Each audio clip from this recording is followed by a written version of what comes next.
One of my first questions is that why do you think he's saying these three kind of random objects, this falcon, this storm? Yeah, Sean. It will flow in one direction. Interesting. So it's always moving. Right. I may not complete this last one, meaning that he's been through a journey throughout his whole life moving in one direction. And so therefore he's near the end of his life. Yeah. That's interesting. And all of the experiences he's had in his life have culminated to finding God. Yeah. And he says it's been for thousands of years. He's just been circling this tower. Yeah, and he's moving towards the center. You can go to the next slide, Dan. I want to bring up a quote from the Bible. This is from Exodus. Oh, what? Sorry? There we go. So I'll try to shed light on what I think my interpretation is of what Rilke is talking about here in regards to him circling around this tower, these widening circles that reach out across the world. So this is from Exodus, and it's when Moses asks God to show his glory. And this is what the Lord says. He says, I shall make all of my goodness pass before you, and I shall pronounce in your hearing the name Lord. I shall be gracious to whom I shall be gracious, and I shall have compassion on whom I shall have compassion. But he added, my face you cannot see, for no mortal may see me and live. So as you can see, God isn't showing Moses his face. And this continues on. So then he said, when the Lord promises to reveal himself to Moses, he sets up the situation carefully. He says, here is a place beside me. Take your stand on the rock. And when my glory passes by, I shall put you in a crevice of the rock and cover you with my hand until I have passed by. Then I shall take away my hand, and you will see my back, but my face must not be seen. So it's an interesting thing. Why isn't God showing Moses his face? Why is God only showing Moses his back? What do you guys think about that? Yeah, Joanne. Interesting. Yeah. Could you expand on that? Yeah.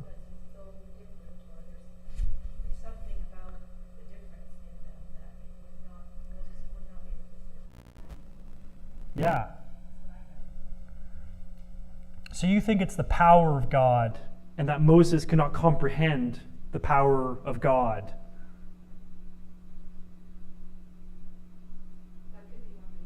Yeah.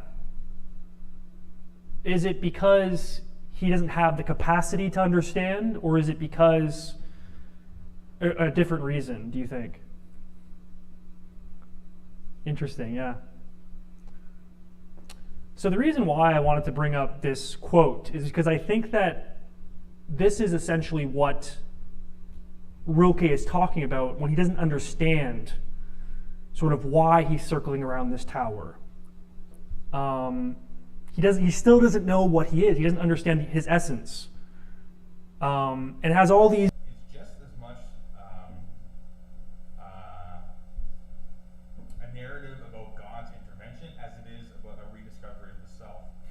So in Augustine's Confessions, your search for God parallels your search for self, right? And it's hard, just as difficult it is to get a sense of who you are, it's also difficult to get a sense of who God is, but yet both tasks are essential and both are theological tasks. Yeah, that's really interesting because Dan was talking about something today. I don't remember how you put it, Dan, but how I remember it, you were talking about this truce or this pact between man and God, in where sort of the way in which man makes this truce or this pact. Do you remember the word that you used? No, because the truce idea is not really triggering anything. What else? The covenant? The friendship, or the sorry? The partnership is how you said it. Yeah, that's the idea that you were talking about today. You were saying there's a partnership there, and I've been really interested in that idea as of late because, as Matt is saying, there is a way in which you can lose yourself to this completely nigh or close to God. And that is why Rilke's poem moved me so much. I think you can go to the next slide. So I want to set up 3 different sessions that I plan to have. I couldn't do the first one today because it's been a busy week for me, but I wanted to talk about something that we caught on to last time when we all met. And I want to expand on what I mean by that. The first session that I'd like to talk about is going to be what moods are. Another word for moods are attunements. Then in the next session, I'm going to talk about autonomy. In other words, what I have control over in my life. And finally, I want to talk about destiny, or kind of how we can set our lives up to live the lives that we want to live. And I'm just going to give a summary on what I want to talk about, but I want it to involve the community because we hit on something last time I found that was so powerful that made me go home and feel elated or feel uplifted. And I'll talk about what that was. So this will be a summary. This won't be a presentation, but this is the first thing. So moods, right? So moods draw us in to what a situation demands from us. Moods call on us to act or respond in a certain way to what has been allotted or given to us by fate. So, we'll have this feeling. We'll say, I felt drawn to do that, or I felt drawn to do this. When we're talking about something, for example, I felt drawn to give this person on the street some money because this homeless person, because to brighten up their day. I felt drawn to do that. But when I say the word mood, like what comes to everyone's mind when I say that? Just curious if there's anything that comes to Lynn. Feelings? Yeah, exactly. Like emotions or feelings that we have. So we normally think of moods as subjective colorings or subjective filtering. So I'll explain what that means, right? So when I say, as if when I'm in a sad state, that we normally think that when I'm in this sad state, I'm just seeing through this lens. So like I'm just seeing kind of the gloominess of the day. And when I'm mad, I see through this angry lens of things. When I'm happy, I see through this happy lens. And even when I'm indifferent towards things, when I'm in a mood of like numbness, then I feel, a disinterested kind of mood. You can even have that. So, but you're right, Lynn, to say that we normally think of moods as like emotions or affective feelings towards things. But I want to steer away from that because I think that those are actually predicated, or they are established on something that is more deep than just those feelings. What I was just saying, that it's when you say, I feel drawn to do this. I feel drawn to act. So that's what I mean, that moods draw us into what a situation demands from us. So that's the first thing that I want to say. Moods are more important than emotional states that affect us. One point that will be made in these upcoming lectures is that moods are public and shareable, and they pre-exist individuals. So tying back into what happened last session, I apologize if you weren't here for last session, but I'll try to explain what happened, is that we all fell into a Christian mood. We fell into a Christian mood when we were speaking about our relationship to God.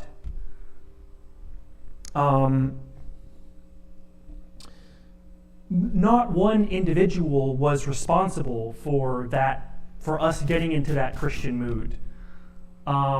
Because if one person wasn't there, that mood still would have been there. But I want to steer away from thinking about, again, moods as in terms of these subjective colorings. I'm only seeing, as I mentioned, I'm only seeing the world through, the sad mood, and then I then turn into an angry mood, and then I then turn into a happy mood. And it's always that one, self, let's say, that's just experiencing that. Right, Matt. I wrote an article about something on my website a long time ago. Cool. And I used an example of drinking a cup of coffee. So say if you don't have a morning cup of coffee, and say you're frustrated, for whatever reason you're frustrated, or you're angry, or maybe you're depressed because you didn't have a cup of coffee. The world itself, it's not just the feeling you have that you're angry, you're sad or upset, but the world itself almost seems hostile. Yeah, to you yeah. When you're feeling that way. Yeah. And not only does the world appear hostile, but you react in hostility Yeah. to the world. Yeah. If you're in a bad mood. Right. So moods are not just something we experience, but as Heidegger would say, moods disclose reality to us in a particular. They're shareable. They're shareable things that all kind of occupy how we are responding to what the situation demands from us. So in that Christian mood, we all shared this I want to say this atmosphere that we were steeped in, right? And it wasn't just dependent on one individual. It was dependent on everyone as a community sharing that in the public. Now here's the fascinating thing. In 1200 BC, this would be in the Greek era, what we call the Homeric Greeks, the names from Homer, who wrote a book called the Iliad and the Odyssey. Their consciousness, or the way that they perceived and experienced the world, everything was pushed outward into this public and shareable kind of scheme of seeing the world and experiencing and being together with other people. And it wasn't inwardly focused in the same way you're talking about today, Eleanor, that someone will be in their room kind of just trapped, and a beautiful word, ensnared or trapped in, what their thoughts and their feelings, and as you mentioned, being away from that community. That kind of thing, that probably did still happen, but the way in which the people were experiencing that, they weren't closed off in their minds. They were open to this public and shareable kind of experience, this shared atmosphere of things. So there was this overarching, this word is interesting, this overarching indrawal, this dwelling, as Pastor Dan talked about today, that we were dwelling within the situation and we were directed into dwelling in this situation.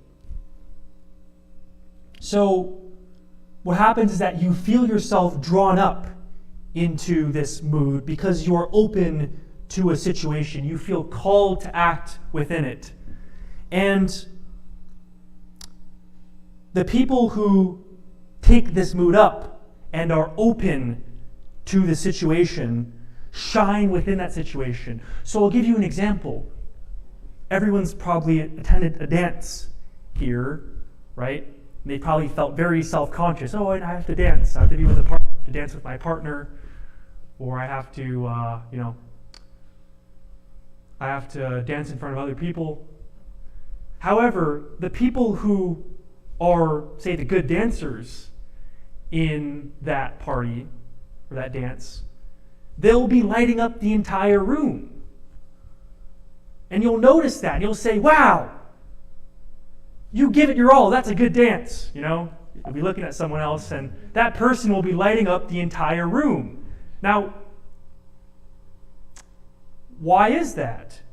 Well, what happens is that everyone in that party, they'll look towards that person lighting up the room because everyone's sharing that atmosphere that they're steeped into. Another example, we'll be at a sports game watching baseball. Dan was talking about baseball today, and Blue Jays, and when the whole crowd will be on the edge of their seats. Is he going to hit the ball, right? The whole crowd will share that, and they'll be skillfully engaged in attending to that phenomenon of whether the batter will hit the ball. And when he does hit the ball, everyone in this unison will stand up. And everyone will cheer. Everyone is sharing that mood. Everyone will be elated, this cheerfulness. And that's why sports is so powerful. In a way, sports are kind of like that spiritual get-together where everyone all attends to that one kind of thing.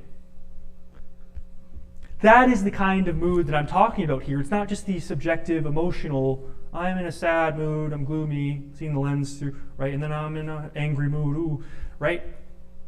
It's, when I say moods here, it's when we're all drawn in to what a situation demands by necessity. Moods call on us to act or respond in a certain way to what has been allotted or given to us by fate. And now I'll move on to the next set of presentations, or the next presentation I'd like to do after this one. People who take this mood up. Yes, I said that. Yes, please, Sean. I was going to say, if that falcon in the poem had a lot of falcons flying with them, the poem wouldn't have been so somber. He wouldn't have felt so this is my last. It's my last, right, exactly. Yeah, that's interesting. He says it's my, I may not complete this last one. Or they could have found the answer together. Yeah, that's tough, right? Because I'm not sure if, there is a somberness to the poem because he doesn't understand if he's a storm, a falcon, or a great song. But he's been circling around this tower, and it'll just keep. But it's interesting because he's been circling around the tower for thousands of years. But he still says that he may not complete this last one. So there's still this urgency or this risk that's involved. And going back to when we look at God and see the backside of him, that's an interesting thing because, if we were to just never see the face of God and just see the backside of him, what does that mean for us? That's kind of interesting. This is what the book Moby Dick tries to answer, believe it or not. It's a very random kind of thing, right? The book's about a whale, this whale hunter. But that's what he's asking. He's asking, if God does not show us his face, how are we meant to reconcile that? And of course, there is a way to reconcile that. Yeah, it's interesting, yeah. That's interesting. Right.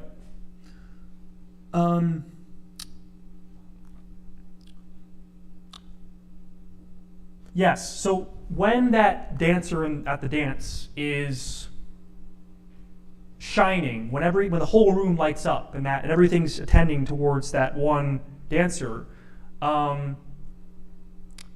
that is when a human being is being at their best.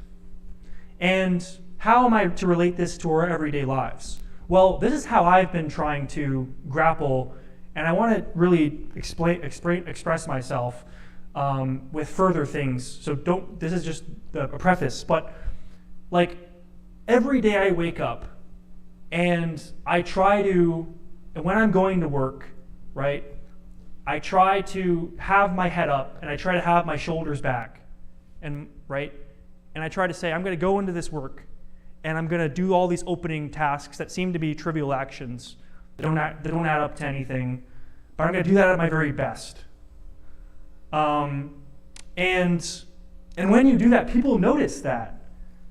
People notice, and it's just it's incredible. It's amazing, right? Doing this trivial task of putting the glasses in the glass tower, or, opening the doors, right? But doing it with conviction, and this is the interesting kind of thing.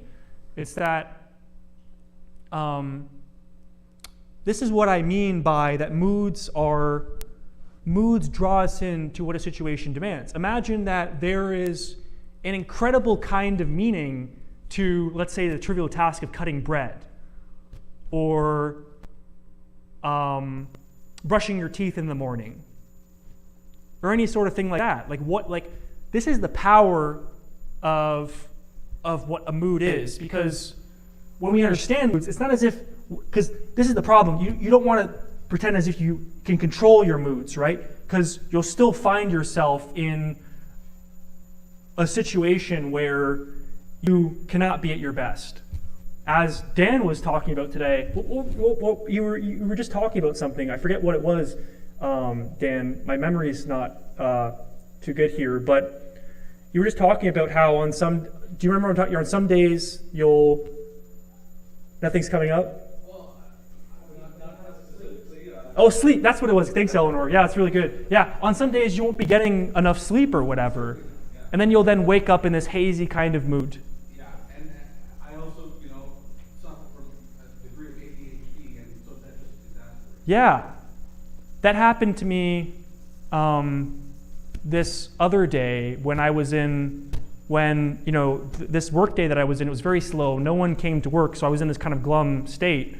And at the very end of my shift, I had to do something with a propane tank, and I wasn't ready to be doing this task, but I had to do it anyways. Sometimes you'll have to be in a state where you don't want to go on. And this moves on to the next topic that I hope to do an entire thing on, because this is something you could literally, you can dedicate your entire life to, in my opinion. This is the next discussion on autonomy. Our understanding of autonomy has been corrupted by Immanuel Kant. So in Immanuel Kant and David Hume, which were 18th century philosophers, actions that we take are based on rational decisions that we make. So an example, I've been going to the gym a lot as of late, and lifting weights. And there's a lot of lessons to be learned at the gym, but you'll see this on people's shirts, right? You'll see these slogans like "push through the pain," right? Or you'll see things like "no pain, no gain," and it's so silly because they have no clue what it means to push through something. You have these incredible moments in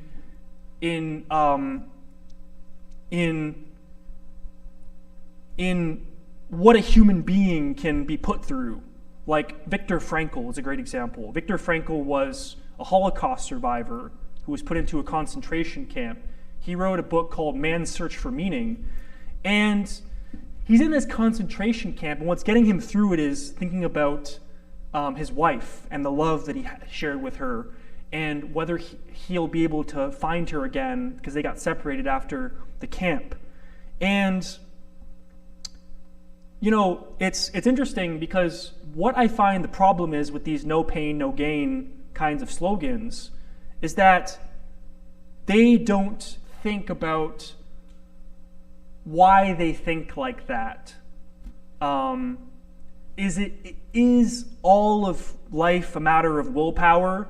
Just push through it and get over it, right? What does that mean internally when you are at your worst possible state and you can't get through it? Should I just power through it? Is power like this unending reserve that I can just grab and then use? That that actually gets at a very, very deep kind of problem in our culture, which is thinking about things in terms of resources.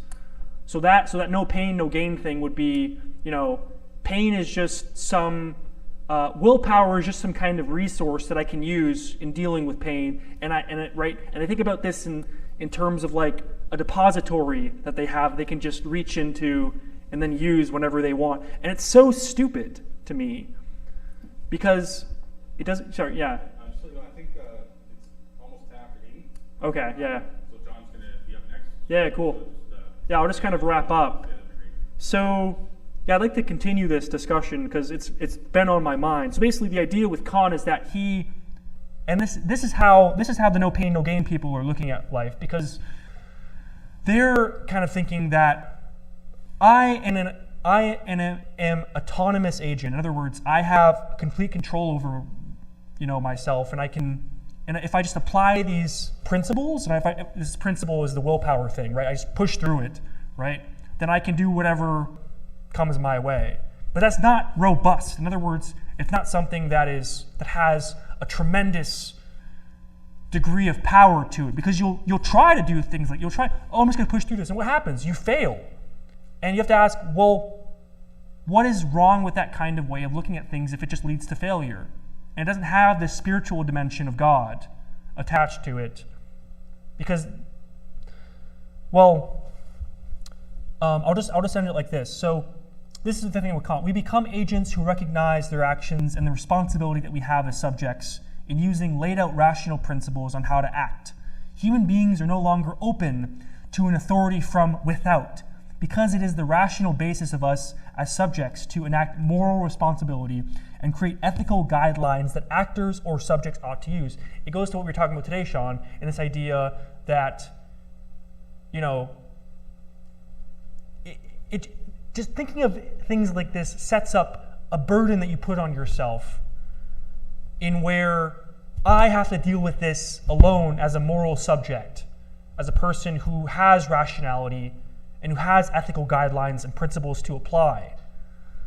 And that sets up a huge failure because it doesn't have God or an authority that comes from without.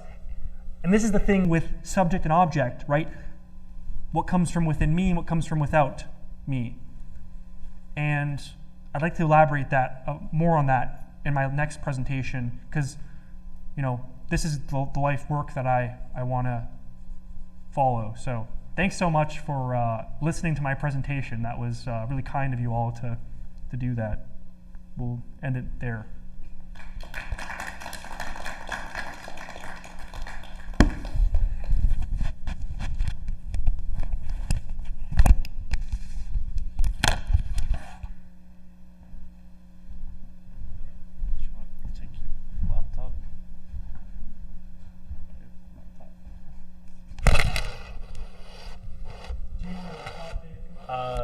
I thought maybe you want to take it, but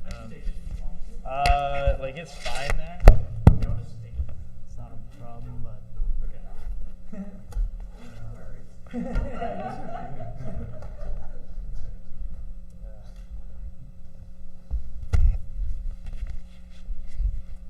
okay, so today I'm presenting on the word of the day.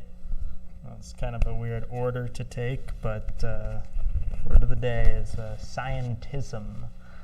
So maybe some of you know what that is, but I kind of want to start getting us to think about a more general thing, which is how do we come to know things about the world? So what do we think? What are some ways that we come to know of things? Read about it. Okay, yeah, experience. You can read about it. Yeah. I think what Dan was talking about, creating hypothesis Yeah. and see if it's true. Yeah. And if it is, then follow it. Yeah. So we can create a testable hypothesis and then see if our tests support that hypothesis. Yeah, and everyone knows what hypothesis is, right? Like you. Okay, well, basically you have some phenomena that you want to explain, so you're asking a question that's basically, okay, could explanation X explain this phenomena? So one, okay, for example, I might hypothesize that things fall down because they're attracted by, like, say, something not gravity. Like a good example is sort of like if you ever heard of the electrical universe theory, one of the things that might tell us is, okay, well, things would be attracted to the Earth by electrical forces. Okay, so how can we test that? Well, we could test that by comparing objects of different charge to see if they go down faster. But okay, just generally we know gravity is a constant speed. Yeah, I'm not sure if anyone's following, but basically, like, it doesn't work. So we know that that explanation does not work. Good idea. So we have experience, we have research, we could form tests to test things, try to see if, sorry, just turn that off. Pretty hip. Your phone will ring when you're Anything else? Are there any other ways to gain knowledge about the world? Yeah, I think that Jerry said experience. I think the other one is just like kind of like what we biologically are disposed to like know. So Okay. Like, for example, like the lines of this table, like I effectively know how to get around them, right? Because for some reason I've just been biologically wired to know the size constancy and lines Yeah. and all that. Yeah, right. Yeah, it's interesting that you bring that up. Because that's like this spatial mapping sort of thing in biology. I think there's four different types of knowledge. One is like propositional knowledge. So it's like I know that the Eiffel Tower is in Paris or whatever. Mm-hmm. And then I have procedural knowledge. Procedural knowledge is like, okay, like I know how to get around on a bike. Mm-hmm. And then there's perspectival knowledge. So there's like I can think about what it would be like to be a bat. Okay. Or to be like a dog or something. Yeah. That's perspective knowledge. And then I can then think there's then participatory knowledge. I know what it's like to be in love, or I know what it's like to be participating in a sports game Right. or something. Yeah. And also like the environment too. Yeah. And that's really that's a good explanation too. Yeah. So there's different kinds of knowledge. Some which we gain from our own perspective. We can get some from other perspectives. Some of it comes from biology. There's factual knowledge, etc. Okay. Anyone else? A certain amount of instinct, I think, which tied in a bit with what Chris said. Yeah. Instinct too, right? We can have an intuition about things, and this probably comes from experience as well. Kind of talk about that in a bit. Where do we think most of our knowledge tends to come from? I guess like history, like kind of like what history has like taught me. So like for Yeah. example, like Canada, like swap in when Canada was founded, Canada was the victors when it came to getting away with the indigenous people or whatever, that they rightfully own the land or something. Like that's kind of like what. Okay. Yeah. So history is an interesting thing. I don't know if most people get their knowledge from history, but history does have, it's interesting. So in the History Today magazine, right, at the very end of it, they have like interviews with these famous historians, and they ask them questions. One of the historians, for example, he was asked, like, what's history taught you? Like, what's the greatest lesson history has taught you? And he says, that history has taught us nothing and never will. And it's kind of a satirical take on, yes, history has a lot to say, but no one ever really pays attention to it. But it is a great source of information. Go ahead. This knowledge gained from the community, the people you interact with. Yeah. And you're not, in what they share with you, you can actually test yourself, research yourself, and that's how you can grow also as a person. Yeah.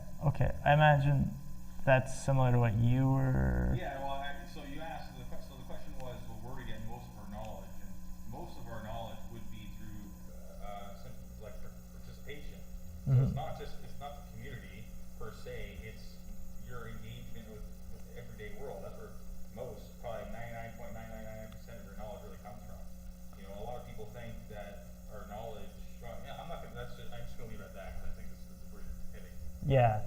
Yeah, so I'd say like basically that for the individual, knowledge probably mostly comes from this participation that could be in the form of the community, but just like generally engaging through life and developing some kind of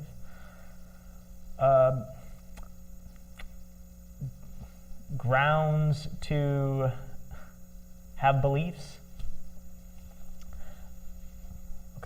So, just making sure, because I didn't think I had anything up there. Okay, so we'll come back to this, but let's talk a little bit about what scientism is.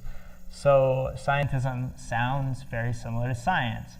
So, let's talk about first, okay, what is science? So, if you ask me what science is, I would probably tell you that science is a set of methods that's based on empirical observations, designed to study the natural world and also the body of knowledge derived from those observations.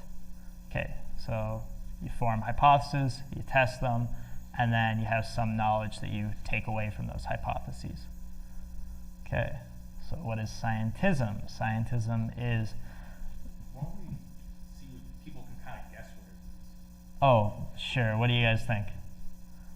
So there's science for the scientism, and there is a negative connotation to the word.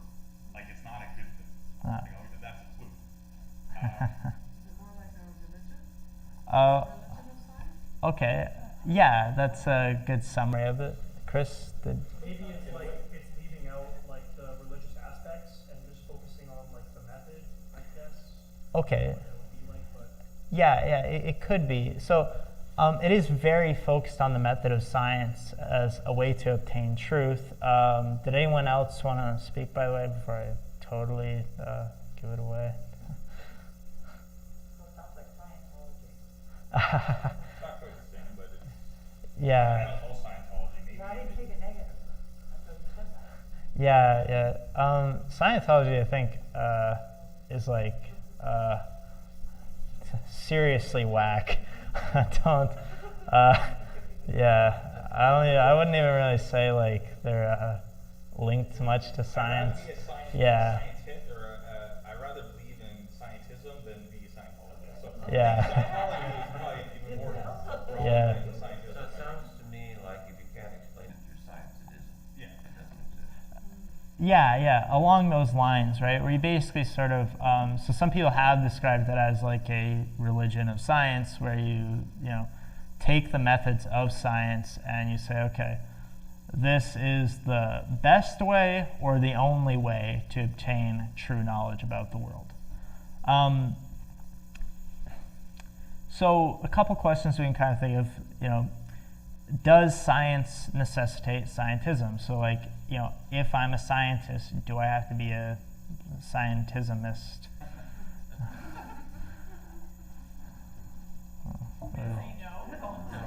Yeah, no. Yeah, so scientists don't have to be scientismists. I'm not sure if that's the real term, by the way. I was like trying to look that up, and like I don't know. Someone who subscribes to scientism. Yeah. I'll be calling them scientismists, but again, I don't know if that's the real word. But yeah, so scientists can. Did you want to add something, Joanne? Yeah, I think what we're saying is there's no belief in the supernatural. It has to be a natural thing that we can figure out. Right. Yeah. So interesting. I'm going to talk about this in a second, because scientism does require naturalism, but I wouldn't say that naturalism necessarily results in scientism. So what's naturalism? Right. Yeah. So naturalism is like hard materialism. It's everything is of the natural world. So one of the reasons why you wouldn't, first let's talk about different ways to acquire knowledge. So we mentioned a few of them. So yes, like science and forming these testable hypotheses is one way to acquire knowledge. Another way that would definitely work for a naturalist would also be logic. So you can look at logic in the natural world, like say some sort of basic logic, even like math, where you have 1 + 1 = 2. That's always going to be true, and we can observe something like this in the natural world. Say if we had 1 apple and another apple, I have 2 apples now. So just as one example where, I suppose you could tie logic into science, but you could also have, so say a scenario where logic is not an observation, where you could also have something like that true. So would you say I don't know if this would please tell me this is not driving, but basically you have logic say, men are mortal. Socrates Okay. is a man, therefore Socrates is mortal. Yeah. Or sorry, yeah, sorry. And then you can ask, okay, but how do we come to know that men are mortal? Mm-hmm. That would be actually rooted in observation. I can observe that Yes. people die. Mm-hmm. So I know that people are mortal, but I guess you're saying that there's other things that you can observe? Yeah. So I guess something like the assumption that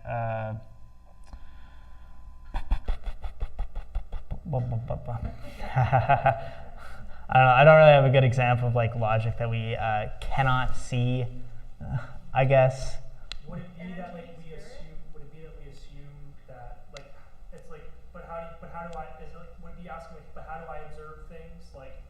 So it'd be okay, I can't observe that men are mortal, but how do I come to that conclusion? Okay. When I say observing, what does that even mean? Does it mean seeing or does it mean understanding? Mm-hmm. I don't know if that would fit in, but Through experience. Yeah. Experience the things around you too, right? For example, if it's a windy day and the wind's getting stronger, logically you better batter down. Okay. Because it's going to cause a problem, right? Then that's gathered through just your interpretation around what you see around you and your knowledge and experience past, that kind of thing. Yeah. Observing. The clouds rolling in. Yeah. It's logic. Getting gray. It's gonna rain. Okay. Yeah. That's good. Yeah, and I think you kind of drawing on it. Sorry, I'm gonna get to you in a second, but drawing on an important point too. When I think of it, because observation, I guess in my head right now, I'm tying it too much. Science is just observation, but yeah, we also have to remember that there has to be a testable component to that too, right, for it to qualify as science. Whereas something like experience, right, where even though say you learned to batter down in a windstorm, it's gained through observation, experience, but you didn't say necessarily have to test this like a scientist would. Yeah, I don't know where this interjects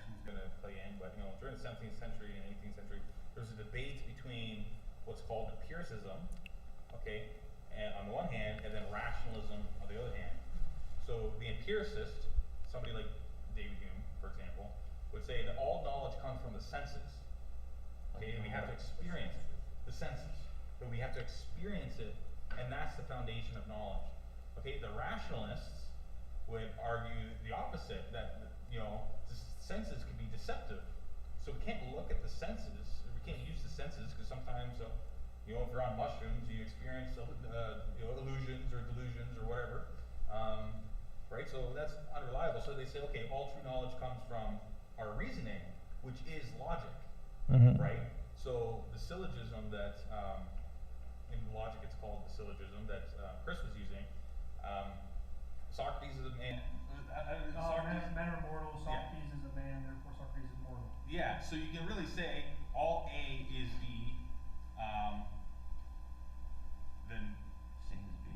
yeah. So anyway, I'm not gonna do the full syllogism, but yeah, you don't have. There's a logic to it. There's a formula, like a mathematical formula you can follow, that's independent of experience, right?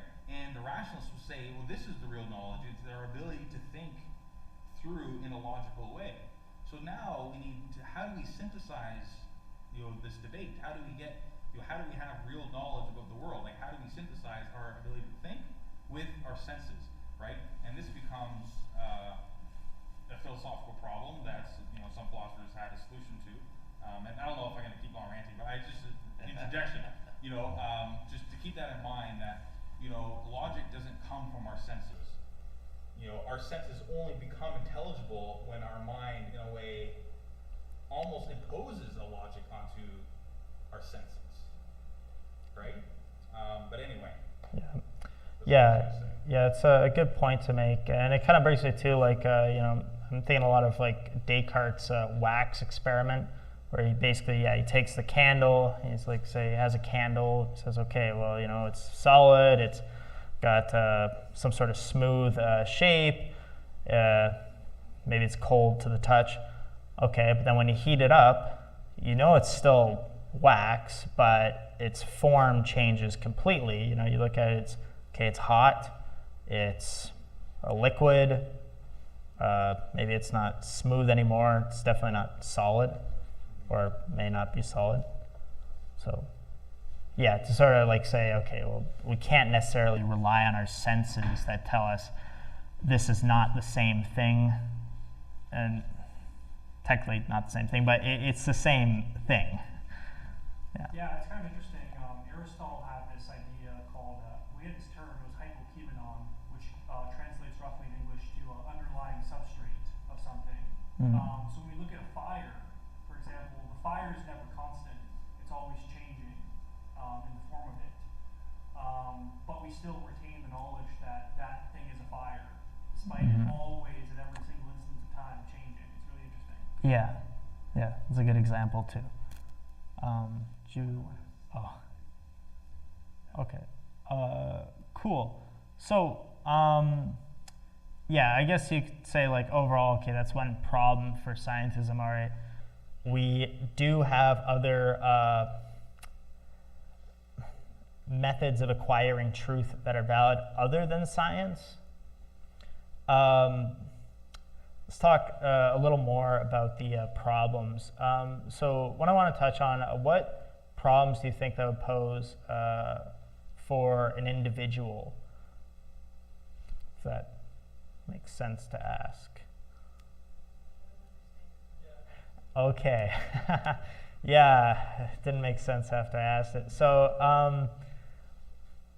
what are maybe some sources that an individual might draw on in natural context, where say they just go about, believe what they believe, or naturally acquire knowledge that they can't do if, say, they think that science is the only way to acquire knowledge? So essentially, what's the problem with scientism? So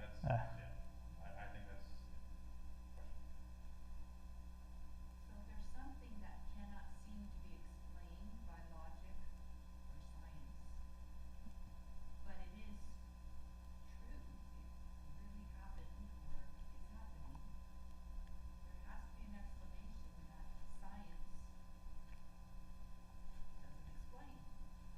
Yeah. And we have to admit that.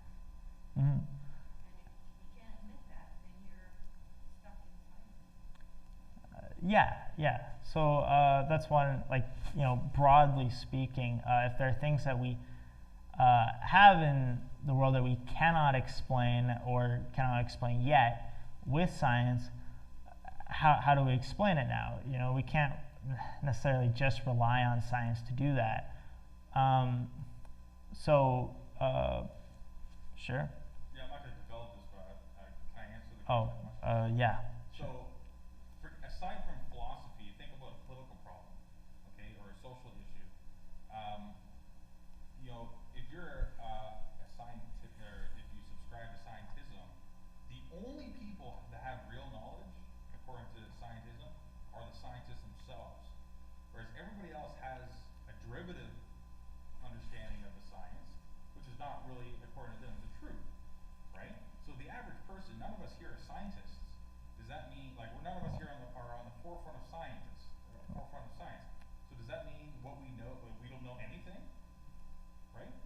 So now we have a situation where only the scientists know the truth, so that they have a monopoly on the truth, and that puts the rest of us in a very disempowered situation. Yeah. So that could be another problem too. In addition to not necessarily knowing the truth about everything, we would also have a warped power structure that does not favor the general people.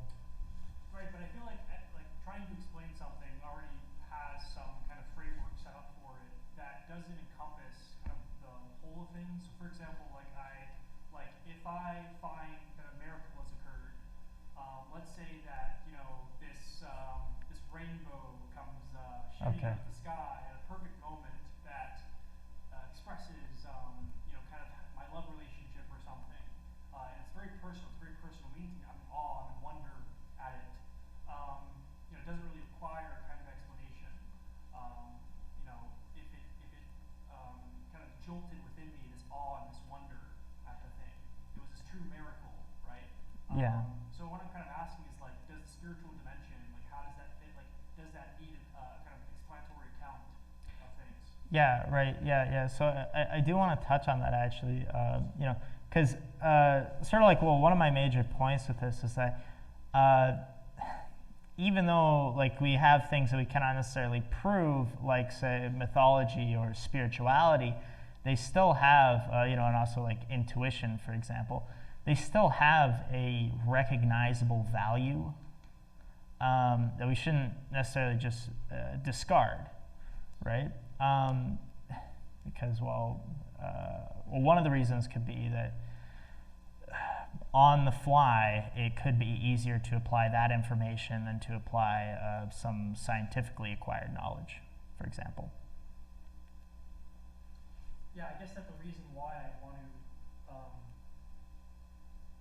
explain something is to so if, for example, there is this disease that's completely killing the entire population, I'm going to want to explain that thing. I'm not going to want to say it's a miracle and Yes. horror at this thing. I'm going to want to understand the thing and try to do something about it.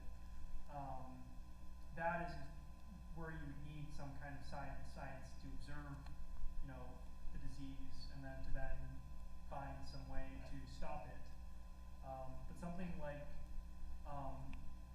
of the contact with God, sometimes that's kind of a thing to leave open. I wouldn't want, the same thing I was talking about Moses in Exodus. He doesn't, God says that he won't show him his face. Yeah. You're just seeing the backside of God, right? And that's what I was asking, okay, what would it mean if I was to see the face of God? As Joanne was saying, it's hard to say if he doesn't have the capacity to be able to comprehend the full face of God. I guess where I'm going with this is some things may not be. I may not want to explain. And that may be. I don't know if it's okay or not. That's a good question. I say science wouldn't really necessarily help you explain a question like that anyways. like me and Matt have talked about this quite a bit, but in summary, science tests physics, not metaphysics. So Logic tests metaphysics. Yeah, logic can test metaphysics. Yeah.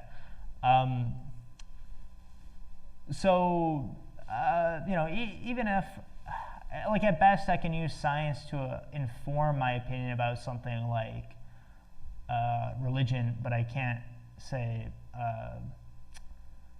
use it to prove or disprove something that is not of the physical world. Okay. Maybe I'll just talk about a couple other things quickly. So another sort of question I wanted to ask is, if we thought that science was the best method to acquire truth, then where would we get, then this would pose problems for philosophy. And so one example of that would be where we get our ethics from. Because I think at best science really just kind of explains, can potentially explain the origins of ethics, but not what we ought to do. So the why, but not the what. If that makes sense. So one example would be, evolutionary biologists tend to believe that the way that morals would come about is through the sort of, basic system where, if I kill my neighbor, then my neighbor's mom might come to kill me. And then I'm going to die out, and I'm not going to pass on those genes that want to kill in a sort of, bastardized sense. But that still wouldn't tell us what is necessarily the best action, only how we've come to act that in the way that we do now. Okay. And then also another thing, to kind of touch on, I think I'm going to talk about this too much, but basically science can also make mistakes. So sort of like a double mistake, I guess. Because, recently a professor of mine shared with the class I shouldn't call him out like this. Okay, but he shared with the class basically a paper that showed the SARS-CoV-2 vaccine shows some integration with the DNA in these in vitro human liver cells. Okay, so you could say, all right, on one hand, maybe scientists have to look at this in a, because it's a very particular issue, right?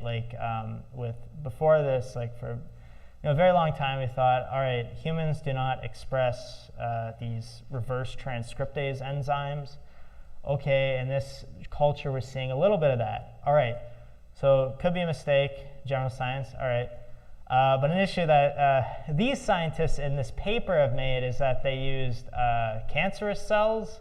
So this HUH7 human liver cell lines are cancerous. So it doesn't really make sense for comparison. Anyway, so point being, science makes mistakes. Sort of yeah. Okay, so yes, and it's kind of it's hard to tell what to do when two scientists disagree. How do you know who's right? They usually have differing. Here's something one of my professors said last year. He said, for every point, for every viewpoint, you can find two papers that say the exact opposite thing. So how do you reconcile that? Depends. I kind of thought about this. To rule out one thing, it doesn't. More evidence wouldn't say that something is more true. Mm-hmm. That's an interesting kind of thing, because that the person with less evidence, maybe they just have come to find the evidence that would make their evidence even more than the opposite view. Yeah, exactly. A good example of that would be something like, a very long-lasting theory that is only starting to be disproven or, modified, where you're only like starting to build that evidence. Yeah, good observation. Yeah, more evidence is not necessarily more true either. And you're calling it a theory, whereas at one point it wasn't considered a theory. Considered truth, yeah. Yeah. Well, it could be. Well, usually so nowadays, and I don't really want to talk about this too much. A lot of the way that science pretty much. One of the reasons why we use the word theory to describe a lot of things now is we just simply don't use the word law anymore, except in math and physics, because what scientists have generally agreed on now is that nothing is ever proven true forever, or we cannot do that. So, I'm in biology, for example. Biology is all theories. Some electrophysiological laws, but more like math and physics. If there's this phrase that something stands the test of time, because the Bible has been around for so long, would that be something that shows that it has some element of truth to it because it's been around for so long, or could there be something that does go on for so long, like the Salem witch trials, Right.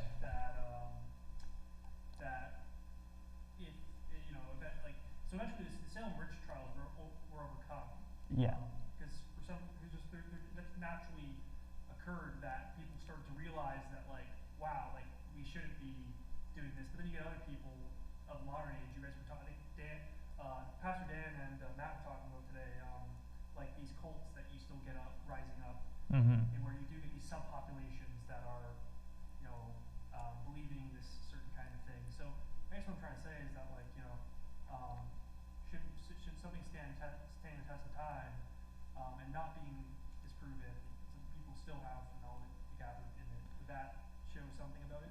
Yeah. So good question. I think to kind of I don't really have a great answer to that, but I think time is an indicator of truth, but not evidence for truth. If that makes sense, because something could last for a very long time. Yeah, sorry, I'll just close on this. The Salem witch trials, or just witch trials in general, even general belief in witches, right? These things have lasted for a very long time. Yeah, but generally we've assumed these now to be untrue. So, this is one example of something that was around for a long time, but we have generally accepted as untruth. Other things could be around for a long time. We might consider them as truth now. They might be untruth tomorrow. We don't know where Yeah. yeah. Okay. Yeah. Thanks.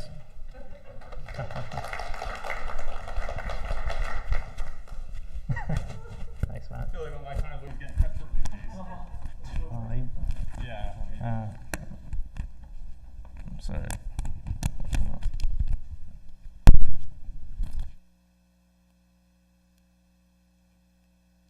Dan, are you going to sit back there or are you going to come up here? I'm just monitoring things here back here, but unfortunately the video, I have no idea why I can't get video, but everybody's still listening.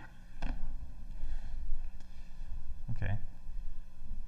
I appreciate that, John. I think it's really important. The reason why I wanted you to talk first, because I think my discussion is similar, right? How do we actually know the world around us, right? In the context of today's politics, a lot of people say, you'll follow the science when it comes to these vaccines, right?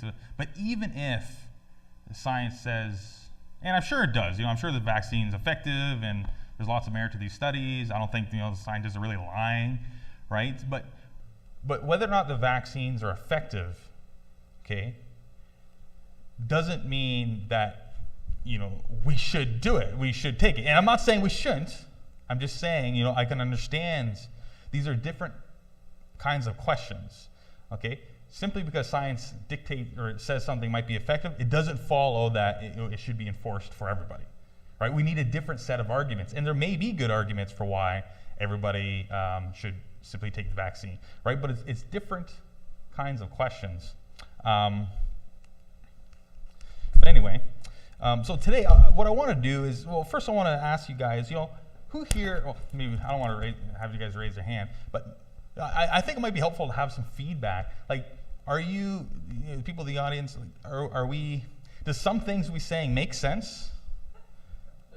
Like, you can say no, or maybe it's some things, not everything, right? Generally, yeah? I do find that sometimes our conversation is a little, it's over my head, that's for sure. So I'm trying to follow along, but it might not be as relevant as we had discussed. We always want this group to be. And I'm talking about when I speak and when we all speak, right? Like, let's try to see where the rubber meets the road in our lives with the topics that we're talking about. Yeah, exactly, right? And even for myself, some of my presentations, I feel like, does the average person who's not really, they don't have a background in philosophy or theology, can they really follow what I'm saying? I can think that they do, but it could easily be the case that they simply don't, right? And yeah, like if you ever have any concerns about that, you can always talk to any one of us and say, hey, maybe can you explain this a little bit better, or can you maybe dumb things down? I don't like this, sounds a little patronizing, dumb things down. But the fact of the matter is, a lot of the stuff that we're discussing, to be frank, is very advanced stuff. Like, it's very advanced, and the kind of the questions we're asking and the kind of solutions to various problems we have, like, I can imagine a lot of it, to really understand it, third, fourth year BA, maybe even a master's degree, right? So don't ever feel that this is, don't feel inadequate or insecure because you're not following everything, right? It might just be because, it takes a skill on our part to be able to articulate very difficult concepts to a lay audience who may not have the same kind of background. So I just want to relay that to you folks, just so that way, we kind of be on the same page. So what I want to do is, we talked a lot about, a thing like metaphysics, what is metaphysics?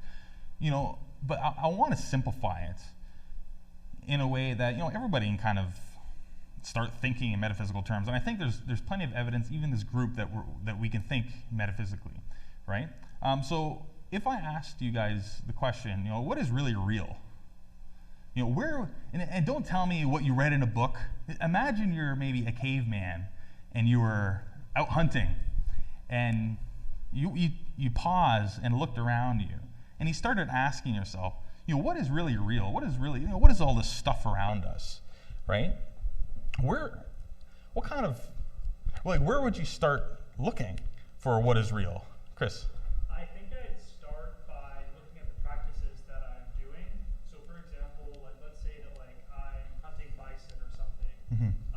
I think that what I do is I'd say what feels real to me is the kind of the engagement that I have with other hunters and sort of the kind of the game that we're going after, and also then us eating, kind of sharing that time that we had around the campfire as we're eating the bison. I think that why that's real is because that's the practices, the things that I'm participating in. Okay, on so a daily basis, yeah. So for you, what really is real is sort of maybe a sense of community. That's kind of real. The community engagements. The practices, yeah. Okay, so you're definitely right, and but I want to come up with another example. Say outside of community, say it's you alone, right? Like, what would you say is really real? Okay, so your feelings. Okay, all right. Life, okay, I like that. Right? So so we have a variety of speculations, and And it could be, the early philosophers, especially the early naturalistic philosophers, so there's the theologians who kind of created these battles of the gods, right? So they might say what's real is really these gods, which is essentially a projection of human desires, human whims, human battles and things like that. But some of the early philosophers, they looked around the world, right? And they picked something, right? It might be, for Heraclitus, it might be fire. Right? Fire is really the nature of the universe. Or for Thales of Miletus, he would say water, because water gives life. Water is almost a spring of life, right? So some of these early thinkers, it's really something as simple as finding something in the world that it seems like is real, okay? So Heraclitus, he's an ancient philosopher, he's the ancient Greek philosopher, and he thought fire was really real. We all experience fire, right? And you alluded to it, so I don't want you to give the answer. But why do you think why do you think somebody like Heraclitus would think that fire is really real? Like, fire forming the architecture of the entire universe. Like, what is it about fire? Why do you think he would say that fire is kind of this elemental base of reality? What's special about fire? And Chris did say it earlier. It's always moving and it's growing. Exactly, right? So these early philosophers, it doesn't have to be the early, it could be us. It could be us thinking about what's real. So we can take something like fire and think there's an analogical connection between our experience of the world and fire. And what you're saying is that fire, on the one hand, it's moving, okay? But on the other hand, it's staying the same. So if we think about our life, there's something similar, right? Those two principles, everything seems to be moving, right? But yet there's still a certain sense of stability, right? You folks are just sitting there, right? So does that make sense how these early philosophers, they started thinking about the nature of reality by simply appealing to the things around them, right? So what's happening here is that is everybody familiar with what an analogy is? So can somebody maybe help me define an analogy? I was going to give you an example. Okay, give an example. I'll say, my love for you is like 1,000 suns burning, right? Yeah. Something like that, yeah. Sorry, Dan, can you just grab me some water? Of course. That'd be really great. I've heard on the show Community, it's like an idea with another idea's hat on. Yeah, I like that. So we're asking questions about what is truth, how do we know the truth, but it seems like there's something very primordial about analogy, that's in our quest for the truth, right? God is like the sun. Okay, so there's something about God that's similar to the sun. Well, what is that? Well, God reveals truth. The sun illuminates the world around us, right? And I like this, when we're talking about metaphysics, I think in these basic terms, in analogical terms, I think it demystifies it, right? It makes it a little bit more accessible for everybody, right? And we do this all the time. And what's interesting, science, these scientists, if you're going to say that science is the absolute truth, or at least the absolute truth, well, a lot of our science is analogical. If you look at a science textbook, okay, a lot of the language a lot of the concepts that we use can only be understood in analogical terms through images, right? Thanks. So I had the experience where I was tutoring international students, okay, in social sciences, and they always struggle with the psychological sciences, because the psychological sciences use a lot of analogy, okay? For example, if I were a Chinese student and I were trying to understand something like motor functioning, what do you guys think I mean when I say motor functioning and psychological? Exactly, motor functioning, okay? But those are analogies, okay? Because if I was Chinese and I looked at the words motor functioning, what I'm going to do, I'm going to look up motor, and then I'm going to have a motor in my mind. That's why, and then I can't see the connections, right? So most of our language, even our scientific, the most objective language that we have, are analogical, right? Is it really much far off of the kind of knowledge that these ancient philosophers had about the real world? You know, the nature of reality is fire, right?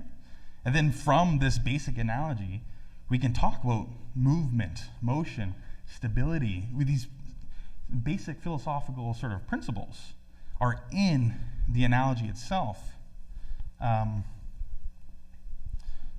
So I want to read a verse here. Where is it? So Romans 2, verse 20, we'll start from that. For since the creation of the world, his invisible attributes, his eternal power and divine nature have been clearly seen, being understood through what has been made, so that they are without excuse. For even though they knew God, they did not honor him as God or give thanks, but they became futile in their speculations, and their foolish hearts were darkened. Professing they to be wise, they became fools, and exchanged the glory of the incorruptible God for an image in the form of corruptible man, and of birds and four-footed animals and crawling creatures. I'm getting a phone call now. So I'm going to say that one more time. And exchanged the glory of the incorruptible God for an image of the form of corruptible man, and of birds and four-footed animals and crawling creatures. Okay? So what's interesting is that these early philosophers, in a way, they were doing something idolatrous, right? They were taking the world and saying, well, this is the nature of reality. You know, fire is God. You know, the Manichees, let's not talk about who they are, but they thought, you know, maybe God was like the sun. God was some big, you know, big sun out there, right? But obviously for Christians, it's not like that. Are people kind of following me? So the nature of reality is not something that we can study directly. It's something we assume by analogy. Okay? So a lot of non-Christians, or a lot of atheists, I don't know why my phone keeps ringing. Hey, do you want to do part of our discussion? Yeah, it's so annoying. You know, so, and most of us, and this is not inherently bad, as I'm going to talk about in a little bit. But when we're trying to understand the nature of reality, we take things in our world, we kind of blow them up and say, this is what's real. Okay? So a lot of non-Christians, a lot of atheists, a lot of scientists, they would do something similar. They would say, oh, I can experience hard stuff. So that means the nature of reality is all just hard stuff. Right? They take an aspect of the world and they blow it up into, well, this must be real. Okay? And in a certain sense, you know, it might yield good scientific results, but it doesn't tell us everything about the universe, right? So really, where do you think, if we're using analogy, okay, to describe the universe, okay, and the Bible says you can't look at the world around you, where are we supposed to look?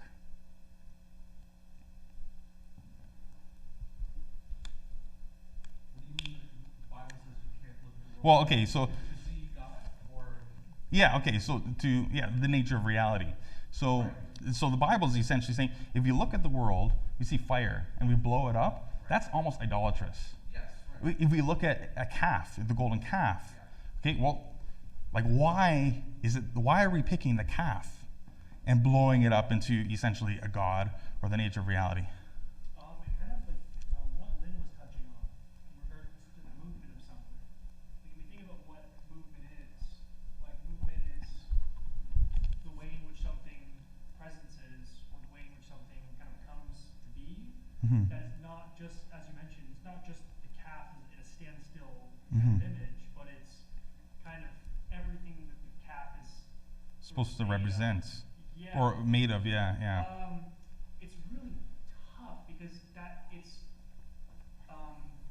this is what Plato was getting at with the idea. I don't want to get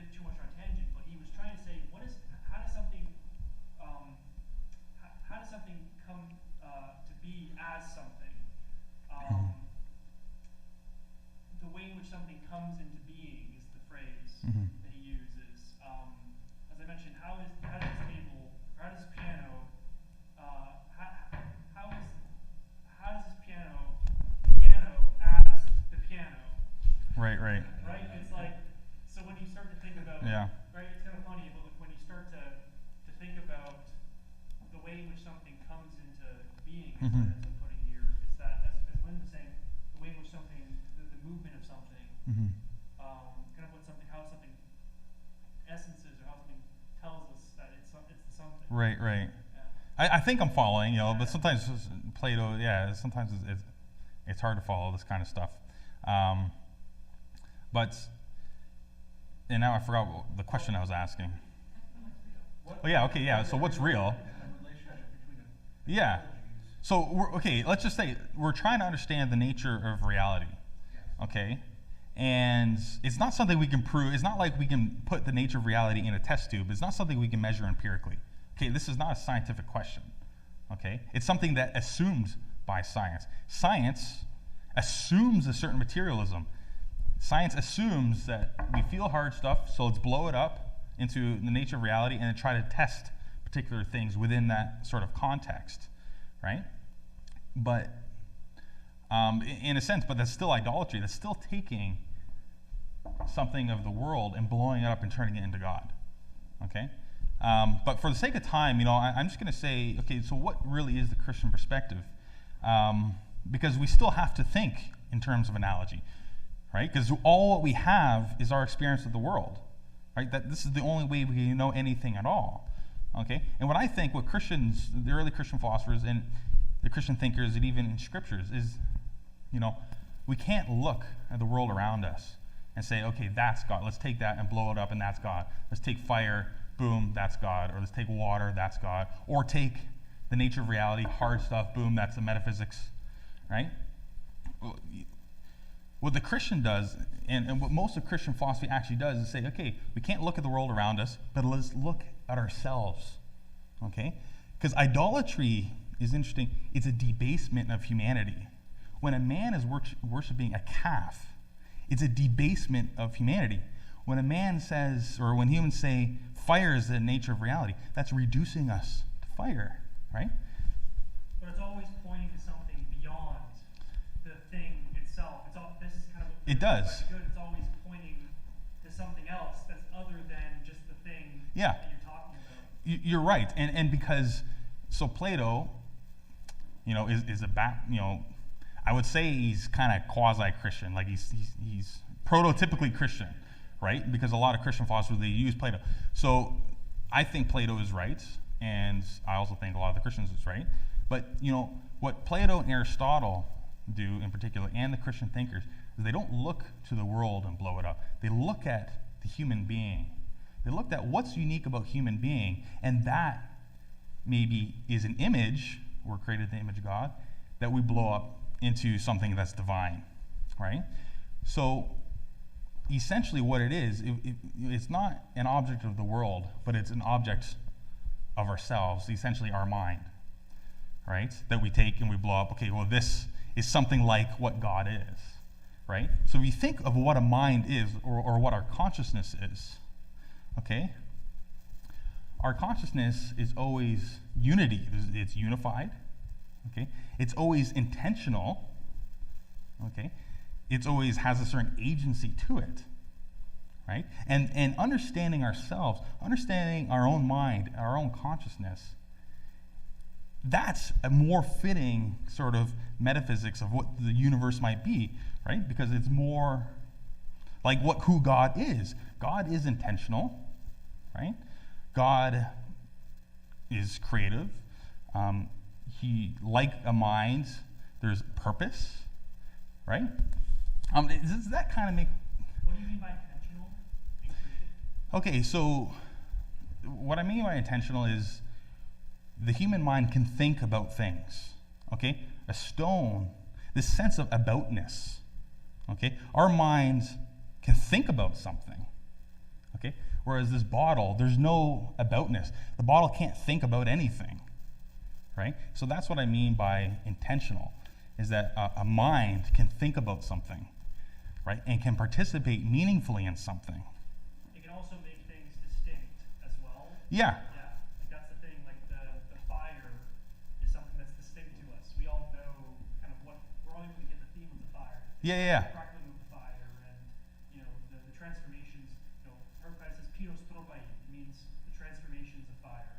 Yeah. How fire is always changing. Yeah. So fire, there's certain aspects of fire that could be similar to consciousness, right? But fire itself, what it is, it's a poor analogy. There's a better analogy. And that better analogy is our own mind, our own experience of the world. Is it fair to say that, so we're extrapolating from the idea that we're made in God's image? Yep. So then therefore, the better analogy is us. Yeah. Because if we're made in his image, then we can say, well, then we can look to us to tell ourselves what God is like. Yeah, exactly. And that does speak to something I've preached about many times, that there is a subjective nature, sorry to use that term, and I don't care for it that much, but there's a subjective nature to God in the sense that everybody's going to have a different conception of God, because there's no way around that. Everybody has to speak about God and relate to God themselves using their own mind. And if you like, so for example, if you had a terrible childhood and your father was abusive or your parents were abusive or whatever, and then you become a Christian, but then you have this idea that God is our father, he's our parent in that sense, like it's a metaphor, right?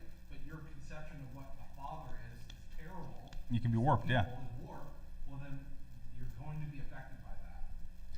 Yeah, exactly. Your analogy, your own analogy of God could be good or bad depending on your experience and who you are. In a way, yeah. But what I'm not saying though, and this is a key point, a lot of modern philosophy, a lot of particularly atheist, secular, they would say that, somebody like Freud would say that God is a projection of ourselves. But traditional Christian theology is actually the reverse. We're the images of God. Right? Now, if we use mind as an analogy of God, one of the questions in theology is how is God transcendent? So God is above all things, but he's also immanent. He's also in all things. Right? And you have to have both. God is both. Right? It's heresy to say God is one or the other. If we say God is purely transcendent, that there's no connection between us and God, then we may as well be atheists because we can't even talk, we can't even conceive about God. Yeah, well, it's deism, yeah. But if God is purely immanent, then we're back at idolatry. We're back at, okay, well, God is just these mundane things about the world around us. I think that's a fantastic sort of point that I hope we can all grasp. Our conception of God must be both, again, these words help me, it might not help you, objective and subjective. If you find different words that explain it, that's great. But there's the things that are outside of me, like the definition of what is good and moral, and that's who God is. That's his transcendence. So like he embodies that perfection that I can't really even grasp as a human being, a simple human being. I can't really grasp God's perfection, right? And that's outside of me. That's objective. However, I'm also going to conceive of God in a personal way, which is that imminence that you're talking about. Like, I have a personal relationship with God. And again, to speak about, like, we're made in God's image and the biblical Christian idea that we are the projection of God, not that we're projecting God. Except the difficulty with that, and I don't mean to be to help the skeptics, but I can't help but thinking this thought that all we have is our own experience, conception, perception, right? That's all we have. So what can we do? And you can say, well, the Bible is outside of us, but those books were written by human beings. So this is something to wrestle with, and I think it is the job of a Christian to try to come to terms with what is God that is outside of me, and what is God that is inside of me. Meaning, how do I relate to God in a personal way, but also in a way that affects all of us? Yeah. Some thoughts. I think the language of subjectivity and objectivity is confusing for me. Sure. Because I don't know if we should get into it right now because it might. I'd say we are getting close to. Yeah. Okay. So let me just wrap up here. One thing I Okay. do want to say is that I mentioned Fyodor Dostoevsky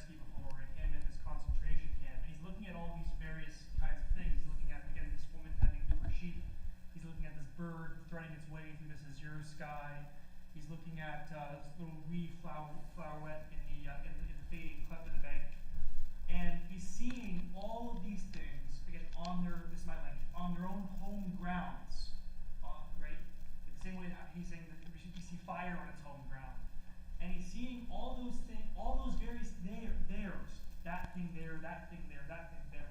He's all seeing all those theirs join and come into harmony into one single here, and that here can, to Kierkegaard, this is existentialist, that here can be this kind of this atom of eternity. You can truly experience this eternity in this single moment, and where all these various theirs join into one single here for Mm-hmm. right. Yeah, and to explain that analogically through an analogy, so a lot of people say, oh, how can God be transcendent but also imminent? And this is a very difficult theological question. But what I can do is provide an analogy. So think about it. So you have your mind, you have your consciousness, and you can think about things. You can think of a word, right? So in a way, I myself, but I can I can have a thought that's different from me. So even though the thought is a part of me, it's also different from me. In much the same way, God, even though the created universe is different from God, okay, just like how a word or a thought is different from who I am, it's also a part of God. I don't know, does that analogy kind of make sense in a way? So there's this sense in which Christian theology, where God's consciousness, God's mind, and we are almost words, almost like the Logos. God spoke and it was so. There's something about the created world that speaks God or returns to God, much like our own language speaks, it goes out and returns to ourself, right? And I think that's, philosophically, I think, for since the creation of the world, his invisible attributes, his eternal power and divine nature have been clearly seen. So God has been clearly seen because the world around us are expressions maybe of God's own thoughts. We're images, we're symbols of the divine. That's all. Oh, yeah. Clarify. You started off with the question, what is real? Mm-hmm. We've been talking about what is God. Yeah. What is God? I think they're almost the same kind of question because the only thing that, for Christians, the only thing that real is God. The most real, and everything else are illusory. Everything else is not really real, right? The most real thing is God. When we say that God is eternal, God is the most unchanging. We are images of God. So there's something less real about ourselves, right? But if we compare ourselves to God, it's an ascent to the divine. But the idolaters, or some of these ancient philosophers, they compared ourselves to the world around them, to the calf, to the fire. It's always a debasement, right? Any other? It's interesting when you say like a thought when it's transcendent is in front of you, right? And it's not a part of you, Mm-hmm. but you're viewing it as a separate person, right? Well, that's by analogy. It's as well. My thought is not my mind, yet it seems to be in my mind. So it's almost like since we're made in the image of God, we naturally are born with His Spirit in some fashion. Yeah, there's an analogical connection between us and God. It's always analogical because we can't know the nature of the reality it is. So God has given us, and it says the whole created universe are signs that